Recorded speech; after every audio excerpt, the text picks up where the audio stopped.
You're listening to Seattle Real Estate Podcast. So I've talked about having friends call me up or text me, hey, I know you cover Portland a lot because it's a Pacific Northwest city.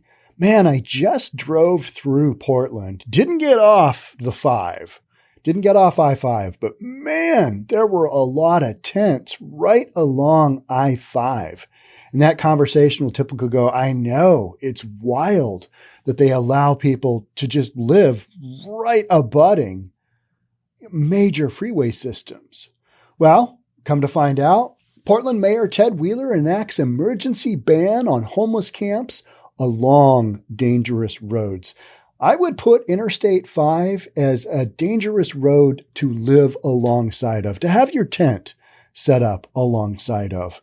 Just not where people should be living. Never mind the smog and the adverse impacts from living in that location. But you can get killed, right? I mean, you've got cars, you got car wrecks. I mean, just any number of things can happen. People shouldn't be living along busy roads. They just shouldn't. They shouldn't be living in a tent outside. I mean, it's crazy that in 2021, this has become such a major, major problem. But it is. And so what's Mayor Ted doing about this? We're going to talk about it in a sec. If you're new here, welcome. My name is Sean Reynolds. I own a couple of real estate companies, and I read the news from that perspective. All right, so let's jump on in here, and love to have you subscribe. Hit that notification bell. We've got lots of subscribers who aren't seeing our content. Need to kind of get that back going again, all right? So thanks again for supporting. So the emergency measure comes shortly after the Portland Bureau of Transportation reported that 70% of pedestrians killed in traffic crashes last year were homeless. Now you start to think, okay, well, why were they killed? Normal people weren't. Was it because they're in their tent? They got run over? Was it because maybe they were under the influence and they're out at a crosswalk? Those kinds of things. Any which way you look at it, living in a tent next to a busy arterial or a busy street, it's just got to be a hard no-go. And that's kind of what Mayor Ted is saying. He's like, all right, we got to do something here, here, and here. What is interesting, and we're going to find out, is that he didn't talk with his city commissioner, Joanne Hardesty. Interesting. He just kind of went ahead and did this. An emergency ban on homeless camps. And we're also going to read about, well, the flip side to that is, hey, there's no statistics that says that, these deaths are due to the actual homeless. Let's just blame the street. I mean, it's poor planning. It's people driving too fast. It's people, bad roads, neglected roads. You go down that avenue of blame, right? It's not the people's problem for walking out in the crosswalk under the influence and somebody hits them at night. No, it's not them. It's the roads. The roads aren't clear enough. So and somebody said, let's just put some traffic barrels around all the homeless encampments and that'll keep it safe. Funny, but then again, not funny because you don't want to see people getting killed, losing their life. That's horrible. But literally, the traffic barrels being one of the tools that the city of Portland was going to use and has used to try and bring down, you got it, shootings and gun violence, because the theory there is when the getaway car leaves the scene of the crime, they'll have to go slower. So they're not going to want to do their shoot-ups in areas where, you've got traffic barrels in the streets. No, that's going to really stop them. Damn it, I got to drive around slow around this traffic barrel. Note to self, let's take a different route next time we need to do the getaway.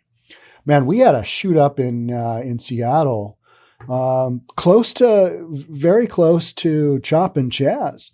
40 rounds between two shooters this past weekend. Nobody got shot.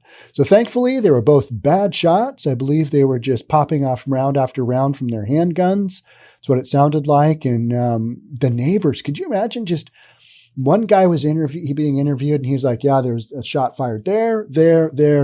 So basically 360 degrees in our alleyway in downtown, in Seattle, in a very urban neighborhood of Capitol Hill in Seattle. Just got two guys just firing round after round at each other. Crazy, right?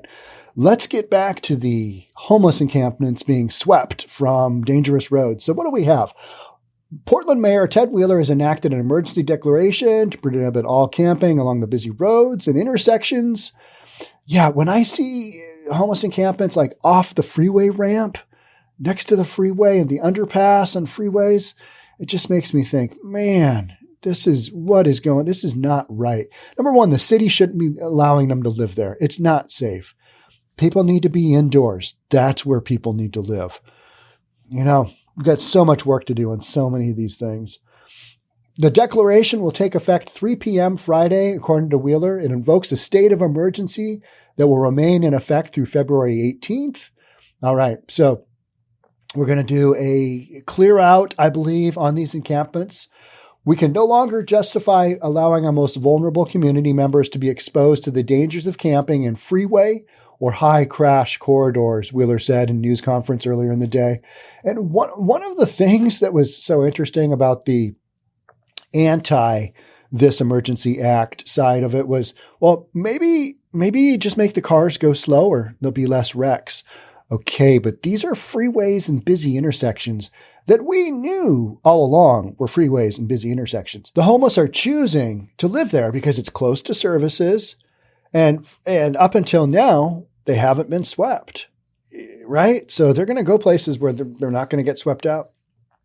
So those areas, the camping in freeway and high crash corridors, those areas make up about 8% of the city, Wheeler said.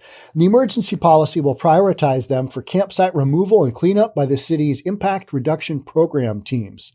The teams will be required to post notice for 72 hours before commencing with camp cleanups, he said, but anyone who subsequently attempts to reestablish a camp in a high crash area will be immediately told to leave without the team having to restart the cleanup process. So you're basically out of there. So, and as we know happens, a lot of times a park will get swept out, will get cleared out, and then homeless come right back in because they don't have permanent housing. These cities, they're working on permanent housing, but it's a forever effort.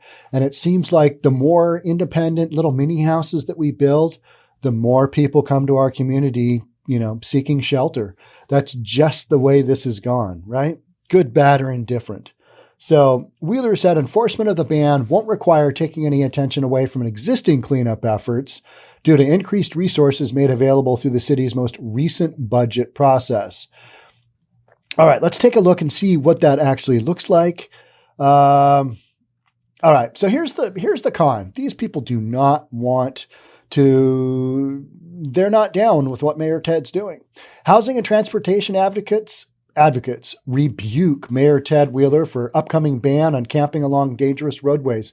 Nowhere in any transportation study, advocacy campaign, nor community forum seeking to address our roadway safety problems has it been suggested that unhoused people and encampments should be swept or outright banned as a partial solution to this crisis. No, but when you read the safety numbers of who's been killed, then you're kind of like, okay, all right. So if we get the homeless away from these intersections, do they have a better chance at living longer? And I think the mayor is stating with this ban that yes, maybe they do have a better chance at living longer and not being killed if they're not on a freeway or a busy intersection in their tent, right? I mean, it's just logic, okay? It's logic that this makes sense. So a coalition of progressive advocates sent a stinging letter to Mayor Ted this afternoon ahead of his planned announcement to ban camping along heavily trafficked roads. The letter rebukes the ban and advocates instead that the city slow down drivers. All right, there we go. You got to put the orange traffic barrels around homeless encampments. No, that's not the solution. I mean, that is literally just putting the blame on the existing system for homeless people to be able to live wherever they put up their tent. And that's literally what's happening in Seattle and Portland and a lot of these other areas that allow this to happen.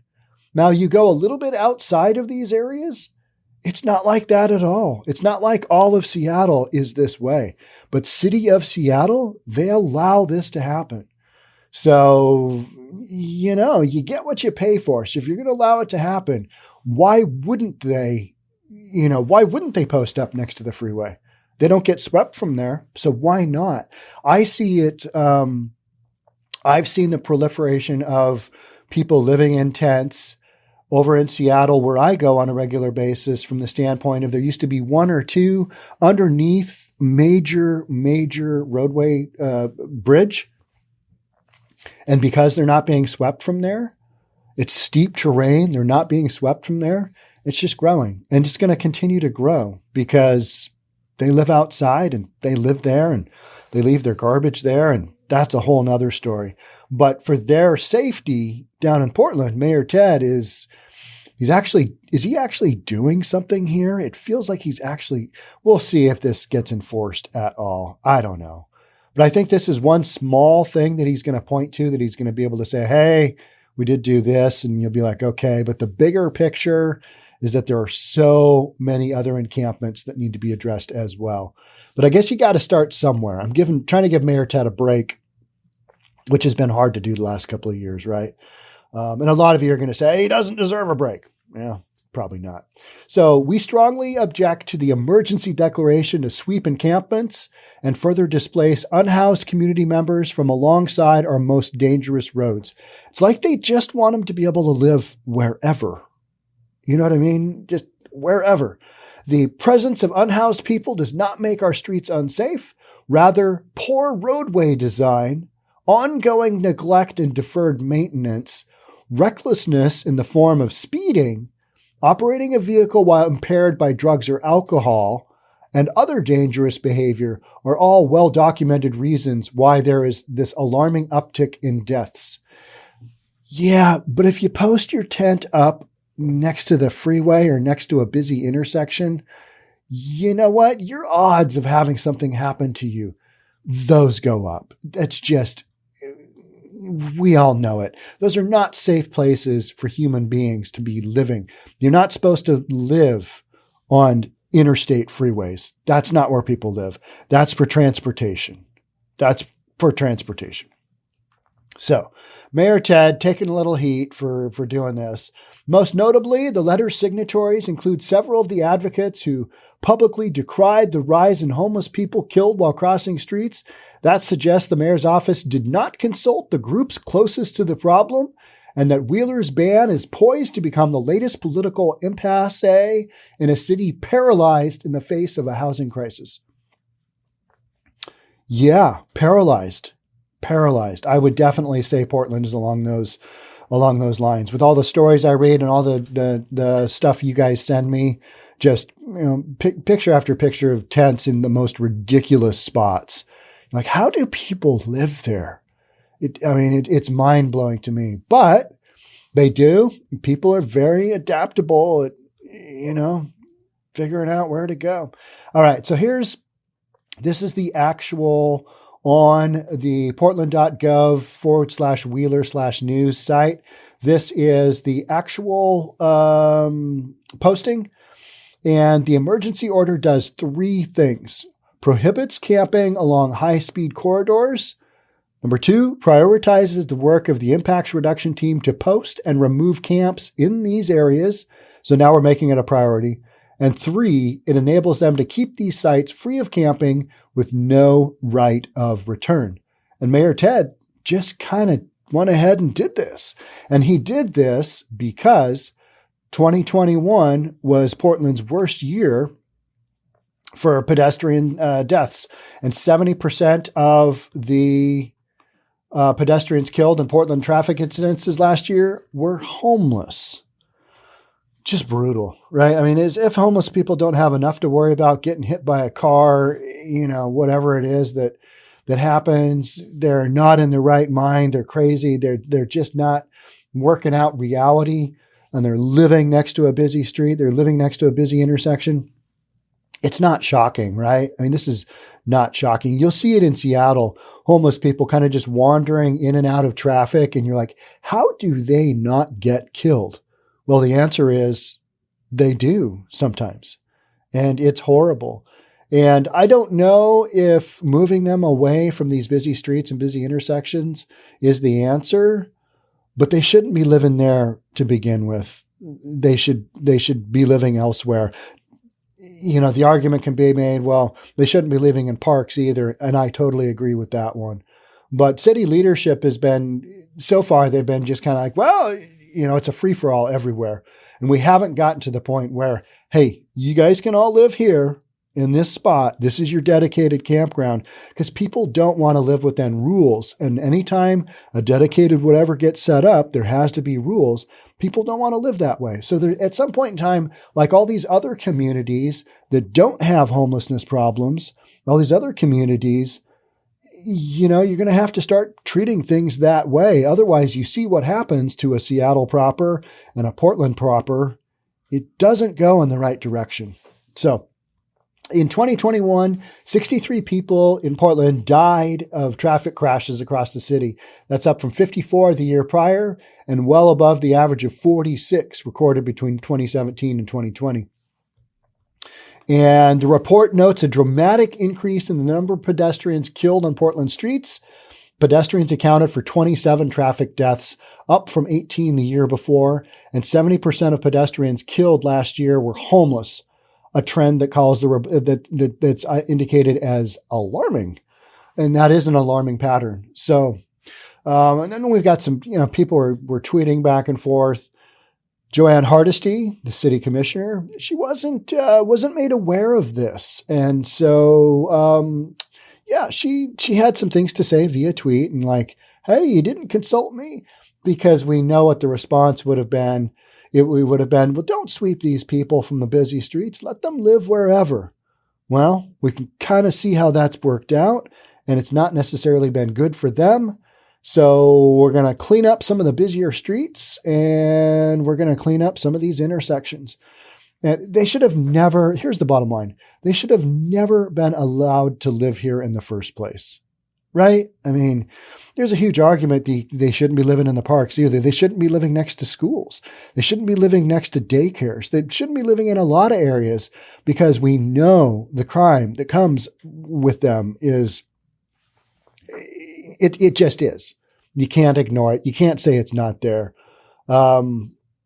It just happens. This is what happens when you have the homeless move into an area and they kind of take over, and this is the deal.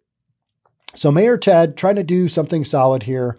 We'll just have to kind of see if this actually does anything. I think this kind of goes along the lines of the traffic barrels, and in that case, yeah, that didn't really do much either. Have they pulled those traffic barrels out of Portland? Was that an experiment that we tried and that didn't really go anywhere? Or if you're in Portland, let me know. Are the traffic barrels still there?